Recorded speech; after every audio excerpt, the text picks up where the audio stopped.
Look like the cream of wheat man finna get cooked. Now available in paperback and e-readers, The Temptation of John Haynes. Give in to temptation and pick up this action-packed African-American paranormal romance.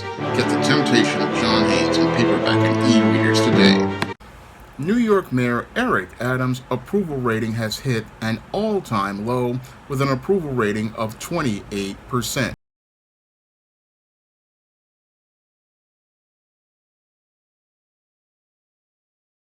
Tonight, not good news for New York Mayor Adams. His approval rating has fallen to its lowest yet, just 28%, lower than any other mayor's approval rating in over a quarter of a century.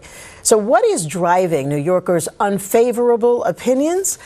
Eyewitness News reporter Jim Dolan takes a look. On a frigid street corner near Union Square tonight, a father and his children sit in the cold and ask for help. This is not new to New Yorkers, but to many it is worse, and some are blaming Mayor Adams. Oh, he's doing an awful job. It has been a year of careening crises for Mayor Eric Adams. The flood of asylum seekers from the southern border has consumed his administration, so overwhelming it has gutted budgets and diverted city workers.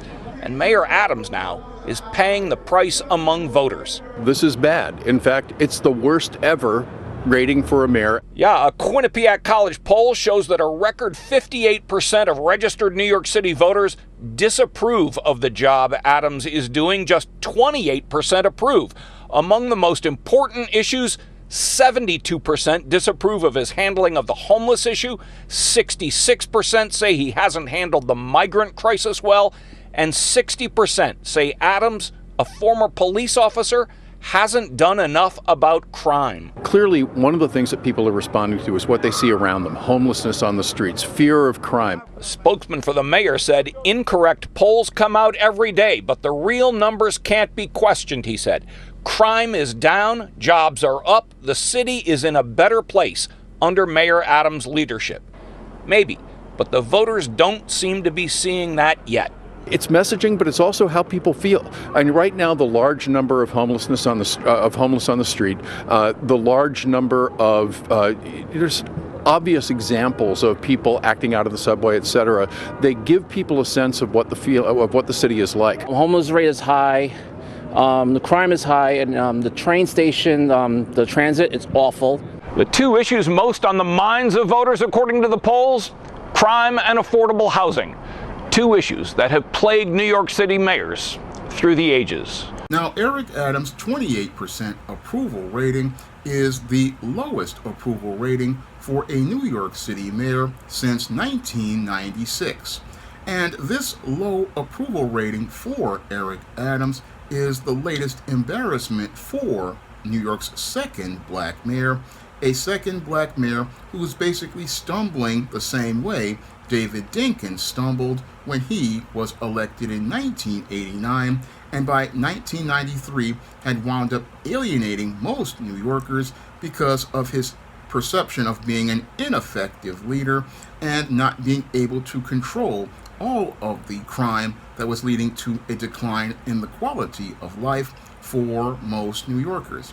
And like David Dinkins, Eric Adams started out on a foundation of goodwill, because many people believed that he would go out here and make a change as related to the disastrous policies of the de Blasio administration for the last 8 years. In 2021, unfortunately, as Eric Adams came to the mayor-elect, he was playing coy as related to his whole plan for making changes, and all of those anticipation for change was basically shattered on New Year's Eve of 2021 when Eric Adams decided to just toe the party line for New York's politicians like former Governor Andrew Cuomo and current Governor Kathy Hochul, and also looked to continue to support de Blasio policies like the jab mandate that kept 1 million New Yorkers from working, and with Eric Adams basically showing that he was going to continue towing the party line, he showed that he had no interest in serving the people of New York. No, what the cream of wheat man was looking to do was looking to create a covert contract between himself and New York's higher up politicians like Kathy Hochul and President Joe Biden in the hopes that him receiving this job would hopefully lead to him getting a promotion to the cabinet of Joe Biden in the 2024 election. This was the covert contract that Eric Adams basically created as related to being the mayor of New York. He hoped to use it as a stepping stone and even called himself the Biden of Brooklyn. But as the Biden of Brooklyn started bootlicking for Joe Biden, he wasn't concerned about the needs of New Yorkers who started to see that their quality of life was continuing to be in a putrid state, similar to the dark days of the 1970s and the 1980s, when the city was going through a fiscal crisis and a heroin epidemic, and later on a crack epidemic, which fueled all of the crime and the homelessness in New York City. And the quality of life really did not see any sort of change. And as the Biden of Brooklyn touted himself as being similar to Joe Biden, the great irony was he showed how deeply disconnected he was, just like Joe Biden was to most of America. Eric Adams was just as disconnected to New Yorkers' needs and did not really create a plan for improving the quality of life of New Yorkers because he was so busy clout chasing and getting caught up in trying to get attention of bigwigs in politics and bigwigs and celebrities that he wasn't thinking about the needs of New Yorkers, and that started to create a lot of frustration for many New Yorkers, starting with the 1 million New Yorkers who did not take a jab and were forced to be out of work. That was the foundation of people that were started to be alienated by Eric Adams, and that base started to grow as Eric Adams entered his second year as mayor in 2022. And as he entered his second year as mayor, he still continued to focus on pandering to Joe Biden, similar to the way George Jefferson would pander to Mr. Whitendale in the hopes of getting money out of Mr. Whitendale at the bank, as he was looking to get social currency with the Biden administration by co-signing with the policies of the Blue Party as related to sanctuary cities. Now, Texas Governor Greg Abbott was overwhelmed at his border with migrants, and as he was overwhelmed with migrants at his border, he wanted to test the sanctuary city policies of blue states like New York and Illinois, and cities like Chicago, Los Angeles, and New York, and Boston, and decided to start busing many of these migrants up to these states, which said that they had sanctuary cities and were going to give sanctuary to individuals who entered the country illegally, and give these individuals sanctuary because they believed that the policies of Donald Trump at the border were persecuting these individuals who entered the country illegally. This was the plan that was established by Bill de Blasio and Andrew Cuomo when they created the sanctuary city laws in New York State and New York City, and in other cities. They wanted to go out here and create these policies, believing that nobody in the red states and the southern border would start sending them anyone. They believed that these policies would basically be one big virtue signal to spite Donald Trump as related to his presidency. However, Donald Trump was no longer in office, and these politicians hoping to get jobs with the Biden administration, like Eric Adams, thought that they could go out here and stand proud behind the sanctuary city laws. And as Eric Adams stood behind the sanctuary city law in 2021 at New Year's Eve, what he did, he thought his mouth could write a check that his ass wouldn't have to cash. Unfortunately, as we came into 2022, Eric Adams really found out that his mouth just wrote a check his ass couldn't cash as soon as March of 2023, when the city became overrun with migrants in most of New York's hotels, basically undermining our travel and tourism industry. and also having all of these migrants having to care for them, basically overburdening the entire city to the point where the city's budget could not handle caring for all of these individuals, which quickly overwhelmed New York City's homeless services.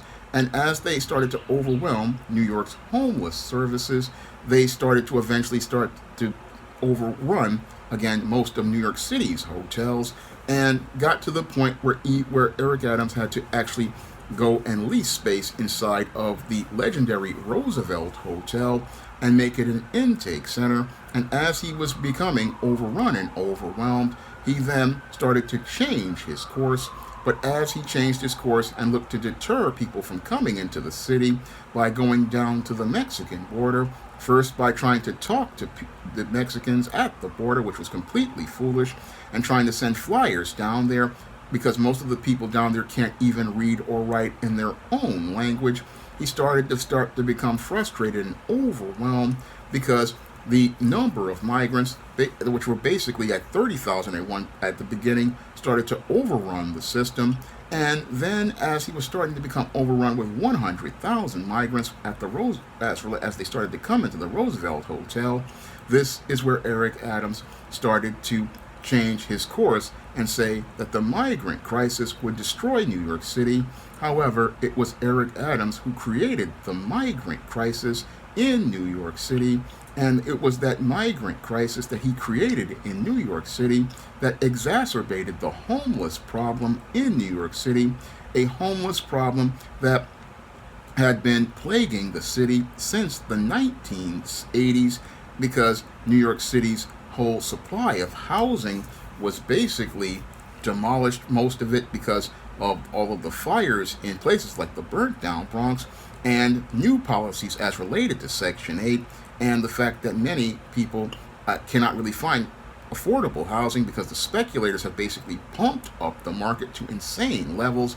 And because here in New York City, a studio apartment now goes for $3,000 to $4,000, but most jobs here in New York City barely pay $35,000 to $40,000 a year, and some pay even less than that. So we have a city that basically has a bunch of speculators pumping up the price of property because a lot of people come to New York City thinking it's going to be like sitcoms like Friends, Seinfeld, and Sex and the City, and they wind up going out here paying these and trying to pay these insane prices. But that whole lifestyle is completely unsustainable, and that's what leads to so many people being homeless because New York's whole economy is just completely out of whack. And that's one of the things Eric Adams doesn't want to talk about because he wants to toe the party line for the Biden presidency. And as he's tried to toe the party line, the migrant crisis basically overwhelmed him to the point where he looked to turn against Joe Biden, demanding help from Joe Biden. But Joe Biden hasn't spoken to Eric Adams since about 2022 and hasn't had a care about the migrant crisis overrunning the city. And that is by design because when it comes to the institution of white supremacy and black politicians, what they have is a plan to make that black politician appear to be incompetent. And right on schedule for Eric Adams, they have basically created a narrative around him that basically shows him as being incompetent, as mismanaging the city. And they've shown him to be incompetent as related to mismanaging the city by going out and saying that there's a major crime issue, and in addition to the crime issue, also stating that he's mismanaged the city with this entire migrant crisis that is of his creation. And as they've created these narratives to present Eric Adams as incompetent, the Biden of Brooklyn is now starting to feel the pressure as we've had an FBI investigation into business dealings he has participated in. And that was what the FBI did when they raided the home of Breonna Suggs, one of his fundraisers, and are continuing to do an investigation where they took his cell phones and his iPad, basically looking to create narratives around Eric Adams to one, question his competency, and two, question his ethics, all right on time as related to the first 2 years of his term as mayor. And in the third year, they are going to introduce the white savior who they plan to bring in to replace him. This is no different than what happened to Lori Lightfoot in Chicago.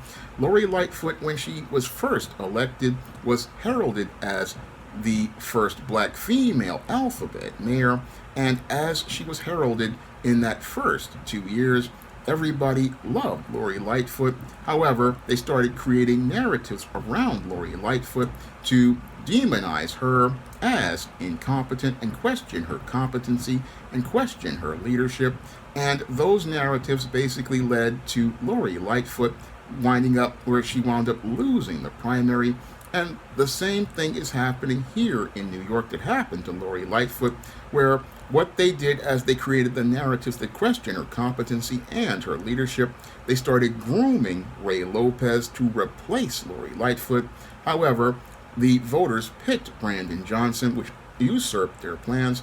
But what's happening here in New York is right on schedule as related to their plans. What they want to do with Eric Adams is basically paint him as the picture of incompetence, like they did with David Dinkins right before him, because in 1989, again, they heralded David Dinkins as a great accomplishment of being the first black mayor. But then after that, they started to go out here and create narratives as related to the crack epidemic and David Dinkins not being able to control it or being able to control the city's fiscal budget. And they weaponized those narratives to make David Dinkins be the face of incompetence and make a black man the face of incompetence. And then in year 3, Rudy Giuliani stepped in, and as Rudy Giuliani stepped in, he fit white supremacy's narrative of being the competent white man who would go out here and finally clean up the city's messes, showing me how blue and red are anti-black. But you can't explain this to the Biden of Brooklyn because he's too busy bootlicking to understand the subtle politics transpiring around him. And because he doesn't understand the subtle politics transpiring around him, he can't see the chess game being played or the power moves being made on the board by members of white supremacy who basically have set up the cream of wheat man to be cooked and roasted by his own words and his own policies. Because what they are doing right now with Eric Adams as related to the narrative is painting him as the picture of incompetence. And they're painting him as the picture of incompetence because what they want to do is correlate incompetence with a black man. And that's what white supremacy wants to do, because they don't want you to see a black man in a leadership position as someone you can trust. And Eric Adams wasn't somebody you could trust anyway because he is incompetent. And he basically played right into white supremacy's hands because he was more caught up in his feelings about the getting clout with other people instead of setting a vision and a direction for himself. And because he did not have a direction or a vision for himself, he wound up following the lead of Bill de Blasio and all of the more popular New York politicians and people in higher positions, and they led him right into a glue trap where the cream of wheat man can't get out and is now fitting to be cooked, because right now what they're doing as related to creating these narratives that say that he basically, again, his own words, created this migrant crisis because he wanted to virtue signal. He's shown on tape shaking hands with migrants. He's shown on video shaking hands with migrants. Moreover, before that, he's shown keeping 1 million New Yorkers out of work with his jab mandate. And all of this is going to be weaponized against him in year 3 as they groom the new white candidate to replace him. And that race is basically being teased with the candidate they're grooming, former New York Governor Andrew Cuomo. Now, Andrew Cuomo was forced to step down due to a sexual harassment scandal as related to his term as governor. However, he is basically being groomed to be the replacement for Eric Adams because white supremacy doesn't really care about all of those policies as related to alleged harassment. No, they want to go out here and groom a white man to replace a black man, and they have no problem replacing an incompetent black man with a mediocre white man, because that mediocre white man is somebody that they believe will toe the party line for their policies and go out here and keep their agenda going. So they have no problem taking a guy who was said to be a sexual harasser and putting him up against the cream of wheat man, who really cannot stand on his whole platform because they've already got tape of him shaking hands with migrants. They've got tape of him going out and talking about how he's going to put migrants over New Yorkers. They've got tape of him basically showing how many of his policies aren't effective, and they can go out here and weaponize all of Eric Adams' words against him and weaponize those words as they're pushing their great white savior to save New York City. And that's what they want to do with Andrew Cuomo, who is the candidate they possibly want to groom. Now, they have other candidates they can groom, like Catherine Garcia and many other candidates out here who now see the weakness of Eric Adams. And if a federal indictment comes down, then he's basically done at that point, because his policies basically are the thing that are going to do him in. He's going to be painted as a person who is in over his head, one, and two, caught up in corruption because of the deal that was allegedly made as related to the Turkish government. So the cream of wheat man is basically finna be cooked as related to his whole political career, because at this point, with an approval rating of 28% and being the face of not being able to manage the migrant crisis that he created, Eric Adams' days as mayor of New York are basically numbered, and Team White Supremacy basically is now getting ready to groom his replacement, and they're grooming his replacement, and just right on time, because I said in a previous live stream, they always wait till year 3 to bring in the replacement, and that's what's being done right now with Andrew Cuomo, the former governor of New York. What they're doing is starting to groom this candidate to take on Eric Adams, and as related to taking him out in the primary. And Andrew Cuomo is in a very strong place to do this, because he has an $18 million war chest just sitting there as related to his term as governor. I mean, he was in the middle of his third, going on fourth term, and him being mayor of New York is being sold to people as a better viable option than a second term of Eric Adams, showing how white supremacy basically is playing the same game that they played with David Dinkins. And sadly, Eric Adams was so busy clout chasing and trying to be the Biden of Brooklyn that he doesn't understand that bootlick is a job that doesn't come with a retirement plan, and they're just getting ready to fire him in 2025. He didn't see the subtle politics around him. He didn't see the chess game going on. And now they're about to take the pawn off the board.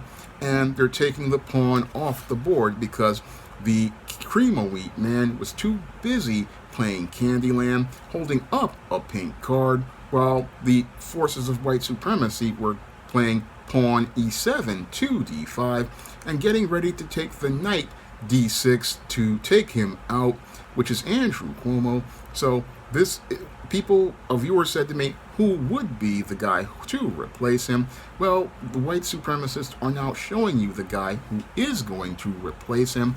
And again, this was done strategically, because when it comes to white supremacy, they want to paint black leaders as the face of incompetence. And what they're doing to Eric Adams is basically painting him as the face of incompetence, traumatizing an entire generation of people to not think about considering a black candidate. And this was all done by design, because when you're dealing with bootlicks, again, bootlicks, they think that they can go out here and bootlick and gain favor with white supremacy, but white supremacy never had any favor of them. No, they were just pawns on the table, and they use the pawn on the table to get what they want, which is proving their point about black competence and black excellence. And that's what Eric Adams basically proved white supremacy's point, that a black man, when you put him in a position of power, falls completely apart. But Eric Adams only fell apart because he was compromised. Like in my novel, The Temptation of John Haynes, I put it on the back of the book. Death kills the flesh and compromise kills the soul. And Eric Adams' soul was dead because he had already compromised with white supremacy. And now he's getting a bootlick's reward, which is finding out that he wasn't as important to white supremacy as he thought.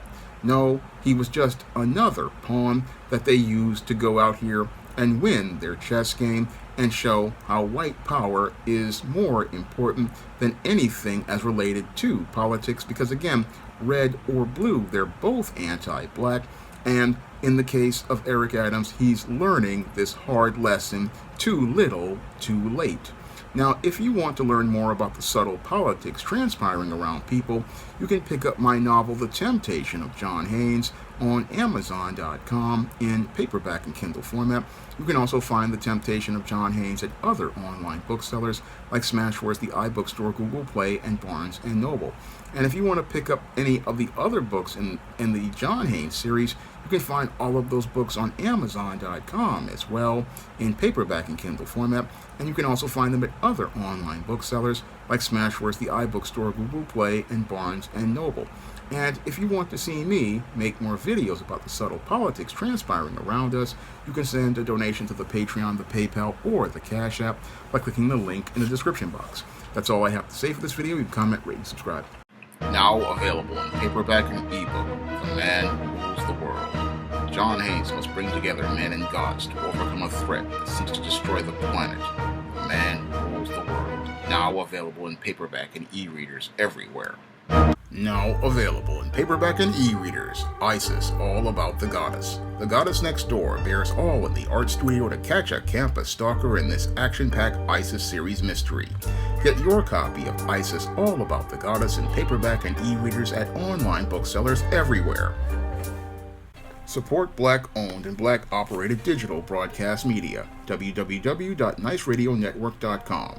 Nice Radio Network, broadcasting 24 hours a day, 7 days a week.